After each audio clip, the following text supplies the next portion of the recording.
ಸಿಹಿನ ಸಾಗರಲ್ಲಿ ತಿಮಿಂಗಲವು ಆಟವಾಡುವಂತೆ ನಮ್ಮ ಜೀವನದಲ್ಲಿ ಇಂತಹ ದೇಶದ್ರೋಹಿಗಳು ನಯವಂಚಕರ ಆಟವಾಡಿ ತಮ್ಮ ಕಾರ್ಯವನ್ನು ಸಾಧಿಸಿದ ಮೇಲೆ ನಡು ನೀಡಲಿ ಕೈ ಬಿಟ್ಟುಬಿಡುತ್ತಾರಮ್ಮ. ನಂಬಬೇಡಮ್ಮ, ಇಂತಹ ನಯವಂಚಕರನ್ನು ನಂಬಬೇಡ. ಇದು ನಮ್ಮ ಪವಿತ್ರವಾದ ಗೂಡಮ್ಮ. ಇದು ಸ್ವತಂತ್ರ ಹೋರಾಟಗಾರರ ಗೂಡು. ಈ ಗೂಡಲ್ಲಿ ಗಿಡುಗನ ಸವಾಸ ಬೇಡಮ್ಮ ತಂಗಿ, ಬೇಡವೇ ಕೈ ಮುಗಿದು ಕೇಳುತ್ತೇನೆ. ಇದೇನೇನ ನಿನ್ನ ಮಾತು?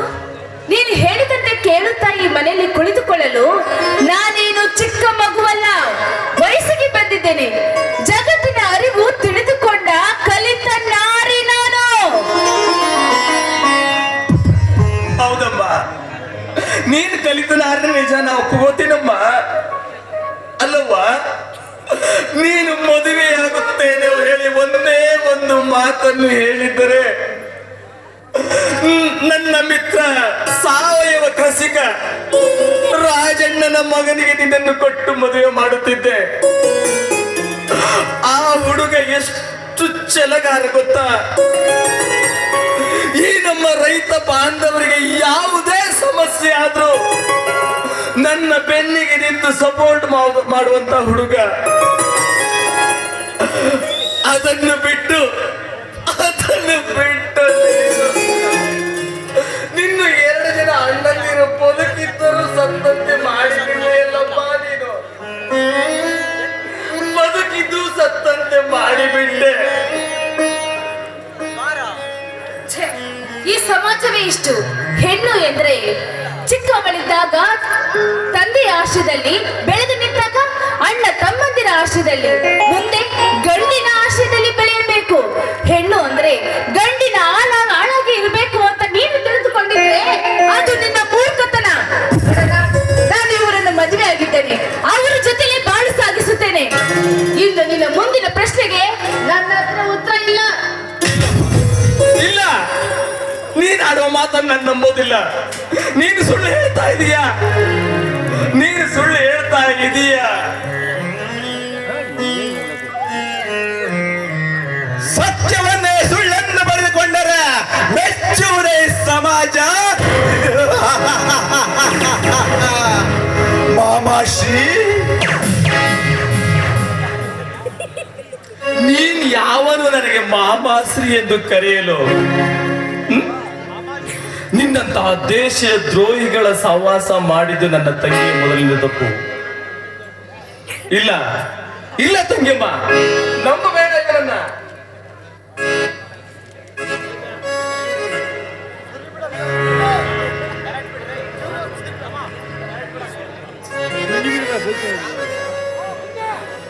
ಮಾತಾಡಮ್ಮ, ಮಾತಾಡು. ಯಾಕೆ ಸುಮ್ಮನೆ ಇಟ್ಬಿಟ್ಟೆ? ಹೊರಟು ಹೋಗಲು ಬಂದಿಲ್ಲ ಮಿಸ್ಟರ್ ರಾಮಣ್ಣವರೇ? ಅಲ್ಲ ಅಲ್ಲ ಮಾಮಾಶ್ರೀ. ಲೇ ಚಾರ್ಲಿ,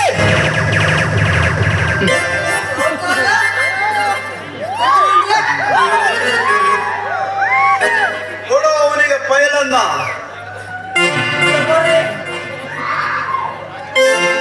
ನೋಡು, ಚೆನ್ನಾಗಿ ನೋಡು. ನಿನ್ನ ಸರ್ವ ಆಸ್ತಿಯನ್ನು ನಿನ್ನ ತಂದೆ ತಾಯಂದಿರು ನಿನ್ನ ಏಕೈಕ ತಂಗಿಯಾದ ಸಿಂಚನಳ ಹೆಸರಿಗೆ ಬರೆದಿಟ್ಟಿರುವ ವಿಲ್ ಅದು ಈಗ ನೇರವಾಗಿ ನನ್ನ ಹೆಸರಿಗೆ ಟ್ರಾನ್ಸ್ಫರ್ ಆಗಿದೆ. ತಗ್ಯವ್ವ, ಎಂತಹ ಕೆಲಸ ಮಾಡಿಬಿಟ್ಟೆಯಮ್ಮ ನೀನು. 12 ತಲೆಮಾರಿನ ನಂತರ ನಮ್ಮ ಮನೆಯಲ್ಲಿ ಒಂದು ಹೆಣ್ಣು ಮಗು ಮಹಾಲಕ್ಷ್ಮಿಯಾಗಿ ಹುಟ್ಟಿದ್ದಾಳೆ ಎಂದು ನನ್ನ ತಂದೆ ತಾಯಿ, ಅಜ್ಜ ಅಜ್ಜಿ, ಮುತ್ತಜ್ಜ ಮುತ್ತಾತ, ಮುತ್ತಜ್ಜಿ ಮುತ್ತಾತ ಎಲ್ಲವರು ಗಳಿಸಿದ ಆಸ್ತಿಯನ್ನು ನಿನ್ನ ಹೆಸರಿಗೆ ಬರೆದರೆ ನೀನು ಹೋಗಿ ಹೋಗಿ ಇಂತಹ ದೇಶ ದ್ರೋಹಿಗೆ ಹೆಸರಿಗೆ ಬರೆದು ಬಿಟ್ಟೆ. ಇಲ್ಲಮ್ಮ, ಇಲ್ಲಮ್ಮ, ಇಲ್ಲ.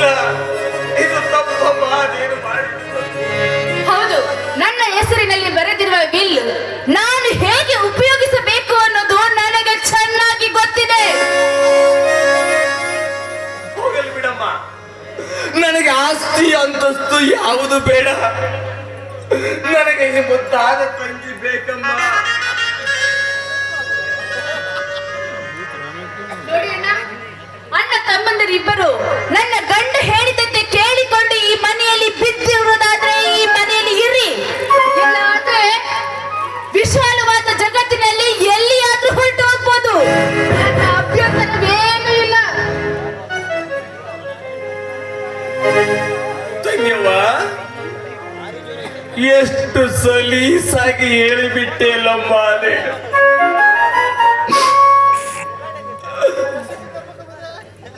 ನಿನ್ನನ್ನು ಅಪ್ಪ ಅಮ್ಮ ನನ್ನ ಮೊಡಲಿಗೆ ಹಾಕಿ ಹೋಗುವಾಗ ನಿನಗೆ ಬರೀ 3 ವರ್ಷ. ನಿನಗೆ ಸ್ನಾನ ಮಾಡಿಸಿ, ನಿನಗೆ ಪೌಡರ್ ಹಚ್ಚಿ, ನಿನ್ನ ತಲೆ ಕೂದಲನ್ನು ಬಾಚಿ, ಚಂದ ಮಾಮನನ್ನು ತೋರಿಸಿ ತುತ್ತಿಡಿಸಿ ಸಾಕಿ ಗೊತ್ತಮ್ಮ. ಅಮ್ಮ ಇಲ್ಲ ಎಂಬ ಕೊರಗು ನಿನಗೆ ಬರಬಾರದೆಂದು. ಅಷ್ಟೇ ಅಲ್ಲಮ್ಮ, ನಾನು ಹೊಲಕ್ಕೆ ದುಡಿಯಲು ಹೋಗುವಾಗ ನಿನ್ನನ್ನು ನನ್ನ ಬೆನ್ನಿಗೆ ಕಟ್ಟಿಕೊಂಡು ಹೋಗಿ ನಾನು ಹೊಲದಲ್ಲಿ ಕೆಲಸ ಮಾಡುತ್ತಿದ್ದೆ. ಅದು ಯಾಕಮ್ಮ, ಅಪ್ಪ ಇಲ್ಲ ಎಂಬ ಕೊರಗು ನಿನಗೆ ಕಾಡಬಾರದೆಂದು. ತಂಗಿಯವ್ವ, ಒಂದು ಮಾತು ಹೇಳುತ್ತೇನೆ ಕೇಳು. ಮುಂಗೈಗೆ ಬಂಗಾರದ ಕಡೆ ಬಂತಂದು ತುತ್ತು ಮಾಡಿ ಉಳಿಸಿದ ಈ ಅಂಗೈಯನ್ನು ಮರೆಯಬಾರದಮ್ಮ, ಮರೆಯಬಾರದು. ಕೆಲಸಕ್ಕೆ ಬಾರದ ವಿಷಯವನ್ನು ನೆನಪಿಸಿ ಮನಸ್ಸು ಬದಲಾಯಿಸಬೇಕೆಂದುಕೊಂಡರೆ ಅದು ನಿನ್ನ ಹುಚ್ಚುತನ.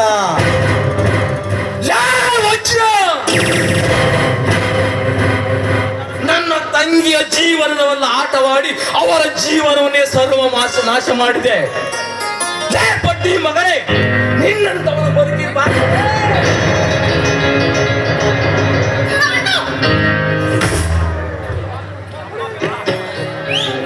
ನನ್ನ ಕೈ ಹಿಡಿದ ಪತಿದೇವರಿಗೆ ಕೈ ಮಾಡುವಷ್ಟು ಸೊಕ್ಕು ಬರ್ತಿರೋ ನಿನಗೆ. ಈ ಮನೆಯಿಂದ ಹೊರಟು ಹೋಗು. ತಂಗಿ,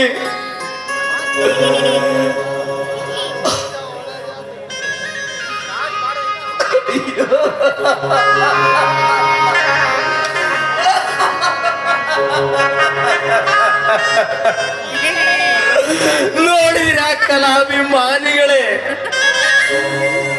ತಂಗಿ ಕೊಟ್ಟ ಕಾಣಿಕೆ.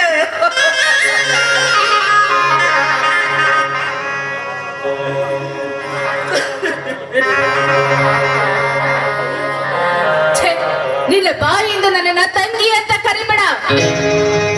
ನಿನಗೆ ಅಣ್ಣ ಅಂತ ಕರೆಯೋದಕ್ಕೆ ನನಗೆ ನಾಚಿಕೆ ಆಗುತ್ತೆ. ಹೊರಟೋಗೋ ಮೊದಲಿನಿಂದ. ಸಾವುಕಾರ ಸಿಂಚನ್ ಅವರು ಹೇಳ್ದಂಗ ಇವನನ್ನ ಮನೆಯಿಂದ ಹೊರ ಕಳಿಸ್ರಿ. ಶ್ರೀ, ಮನೆಯ ಮಾಲೀಕರ ಅಪ್ಪಣೆ ಆಯಿತಲ್ಲ, ಹೊರಟು ಹೋಗು ಈ ಮನೆಯಿಂದ.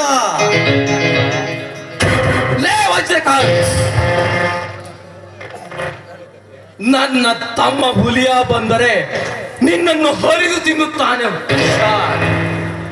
ಕತ್ತೆ ಬಡವ, ಆ ಮನಸ್ಸು ನಾಯಿ ಹೆಸರು ಎತ್ತಬೇಡ ಈ ಮನೆಯಲ್ಲಿ. ಯಾಕೆ ಹುಚ್ಚನಾಗೆ ವರ್ತಿಸುತ್ತಿರುವೆ? ನಿನ್ನ ಸರ್ವ ಆಸ್ತಿ ಸಂಪತ್ತನ್ನು ಕಳೆದುಕೊಂಡೆನೆಂಬ ಕೊರಗಿಗೂ ನನಗೆ ಆಸ್ತಿ ಅಂತಸ್ತು ಯಾವುದು ಬೇಡ. ನನಗೆ ನನ್ನ ಮುದ್ದಾದ ತಂಗಿ ಬೇಕು. ಕೊಡ್ತೀಯೇನೋ? ಕೊಡ್ತೀಯ ನನ್ನ ತಂಗಿಯನ?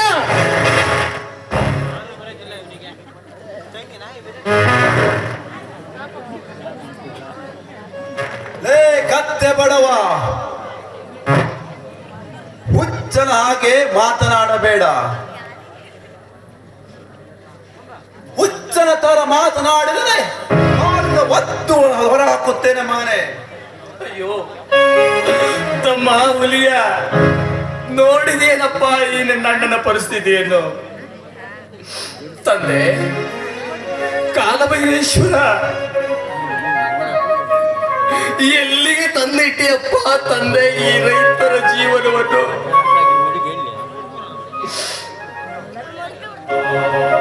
ವಜ್ರಕಾಂತ್, ಒಂದು ಮಾತನ್ನು ಮಾತ್ರ ನೆನಪಿಟ್ಕೋ. ನಿನ್ನ ಮೋಸ, ವಂಚನೆ, ಅನ್ಯಾಯ, ಅಧರ್ಮವನ್ನು ಇಲ್ಲಿಗೆ ಕೈ ಬಿಟ್ಟರೆ ಸರಿ.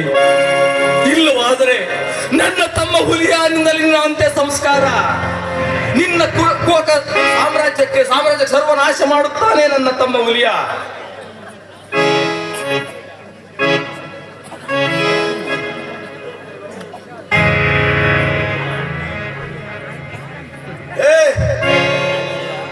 ಯಾಕೆ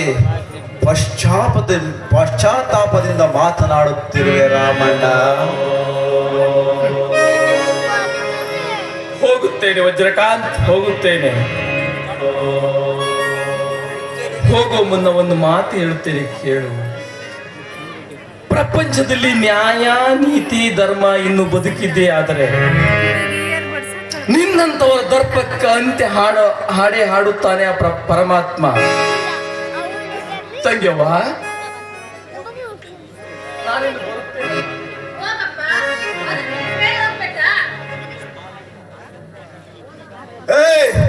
ಸ್ವಲ್ಪ ನಿಲ್ಲು. ನಿನ್ನ ಮೈ ಮೇಲಿರುವ ವಸ್ತ್ರ ವೈಡೂರ್ಯ ಗಾಳ್ಮ ಊರಲ್ಲಿ ಘನವೆತ್ತ ಮನೆ ಎಂಬ ಹೆಸರು ಪಡೆದಿತ್ತಲ್ಲ, ಆ ಮನೆಗೆ ಸೇರಿದ್ದು. ಅಂದರೆ ಈ ವಜ್ರಕಾಂತನಿಗೆ ಸೇರಬೇಕಾದದ್ದು. ಅವುಗಳನ್ನೆಲ್ಲ ಕಡಚಿ ಹೋಗು. ಅಷ್ಟೇ ಅಲ್ಲ, ರೈತ ಮುಖಂಡನೆಂದು ಭುಜದ ಮೇಲೆ ಹಸಿರು ಟವೆಲ್ ಹಾಕಿಕೊಂಡು ಮೆರೆಯುತ್ತಿದ್ದೆಯಲ್ಲ, ಅದೆಲ್ಲವೂ ಈಗ ನನ್ನ ಸ್ವತ್ತು. ಅವುಗಳನ್ನೆಲ್ಲ ನನ್ನ ಪಾದಕ್ಕೆ ಅರ್ಪಣೆ ಆಗಲೇಬೇಕು.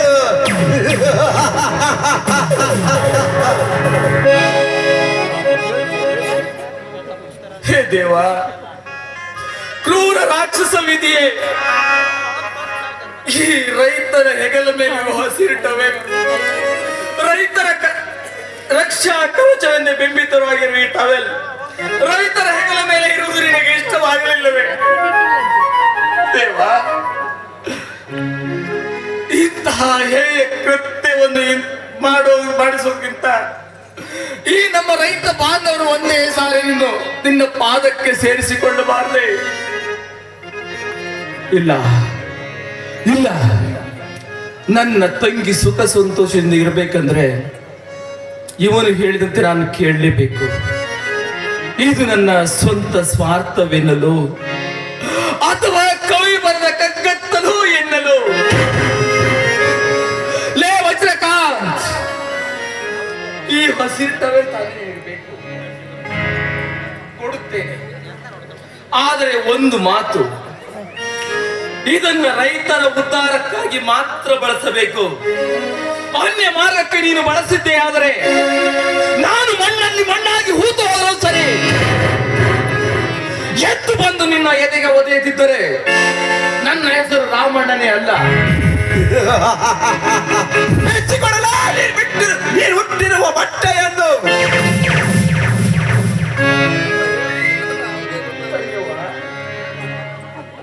ಒಂದು ಕೆಲಸ ಮಾಡ್ತೀಯನಮ್ಮ, ನಾನು ಹೊಲದಲ್ಲಿ ಕೆಲಸ ಮಾಡೋ ಬಟ್ಟೆ ಸ್ವಲ್ಪ ಒಳಗಡೆ ಇದೆ, ತಗೊಂಬಂದು ಕೊಡ್ತೀಯನಮ್ಮ?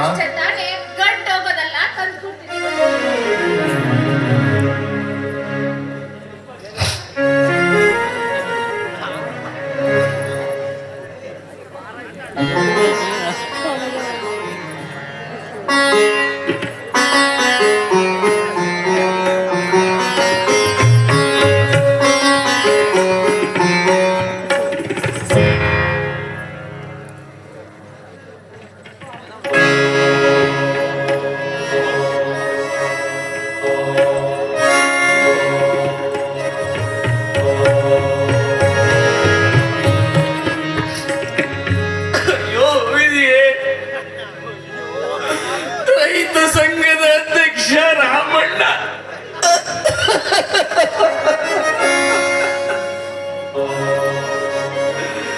ಈ ಹಸಿರಿಟ್ಟವಲ್ಲಿ ಇಂತಹ ಕ್ರೂರ ರಾಕ್ಷಸರ ಪಾದಕ್ಕೆ ಅರ್ಪಿಸಬೇಕೆ?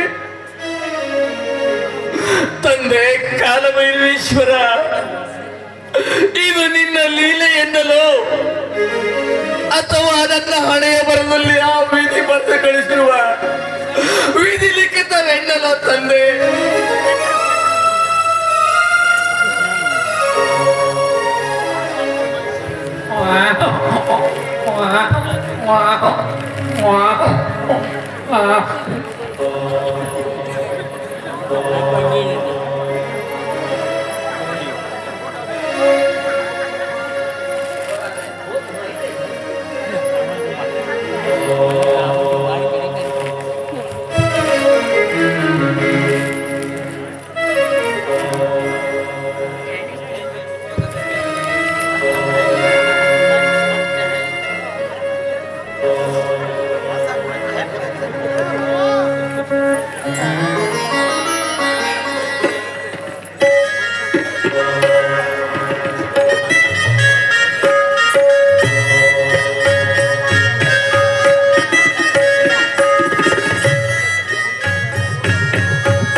ಬಿಟ್ಟು ಹೋಗ್ತೀನಮ್ಮ, ಆದ್ರೆ ಒಂದೇ ಒಂದ್ ಸಾರೆ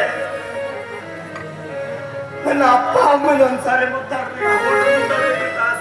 ಅದನ್ನೇ ಹೊತ್ಕೊಂಡು ಹೋಗ್ಬಿಡಪ್ಪ, ಯಾರ್ ಕಡೆ ಆಯ್ತು?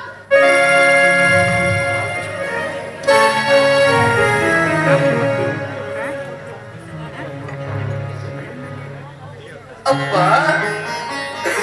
ಅಮ್ಮ,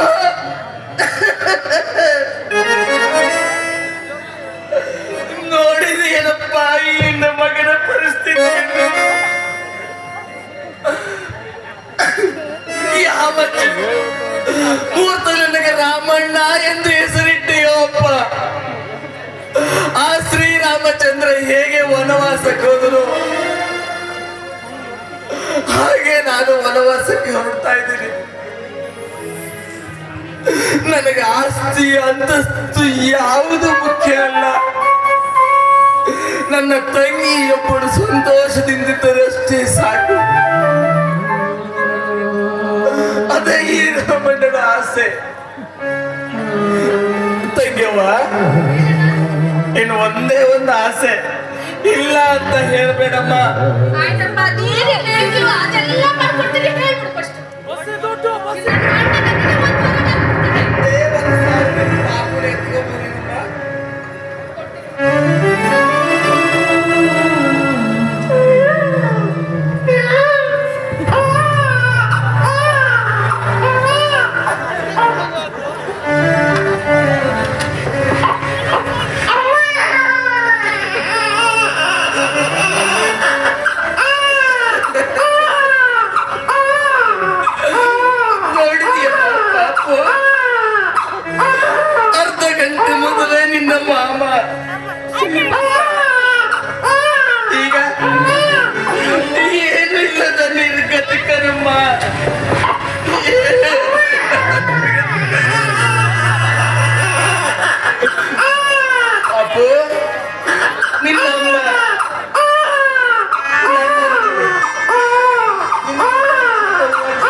ಮನೆಯ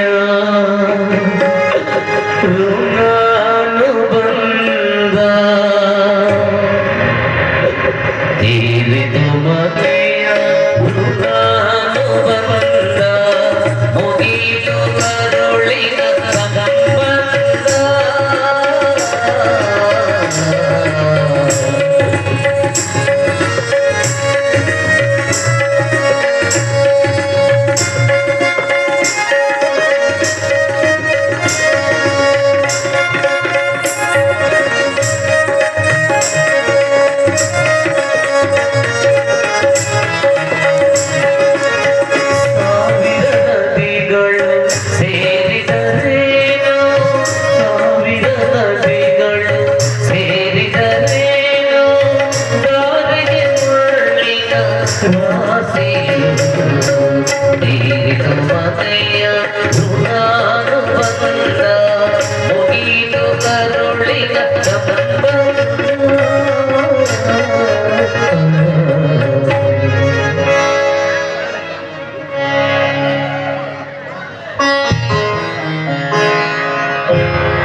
ಏನು ಲಾಟ್ರಿ ರೀ ನಮ್ದು ಸಾವುಕಾರದು ಸಾಲು ಉಂಡು ಹೋದ ಕೊಂಡು ಹೋದ.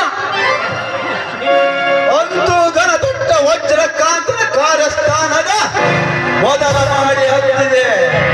ಲೇ ಚಾರ್ಲಿ, ಹೋಗು, ಅವನ ಏನು ಮಾಡ್ತಾನೆ, ಎಲ್ಲಿ ಹೋಗ್ತಾನೆ ಅನ್ನೋದನ್ನ ಗಮನಿಸು. ಸಾವುಕಾರ ನೀವು ಅದ್ರ ಬಗ್ಗೆ ಚಿಂತೆನ ಬಿಡ್ರಿ. ಯಾಕಂದ್ರ ಆ ನನ್ನ ಮಗ ಎಲ್ಲಿ ಹೋಗ್ತಾನ, ಯಾವ ಬೇಲಿ ಹಾರ್ತಾನ ಎಲ್ಲ ಈ ಮೊಬೈಲ್ದಾಗ ಫೋಟೋ ಹೊಡೆದು ನಿಮ್ಮ ಮೊಬೈಲ್ದಾಗ ವಾಟ್ಸಪ್ ಬಿಡ್ತೀನಿ ನೋಡ್ರಿ.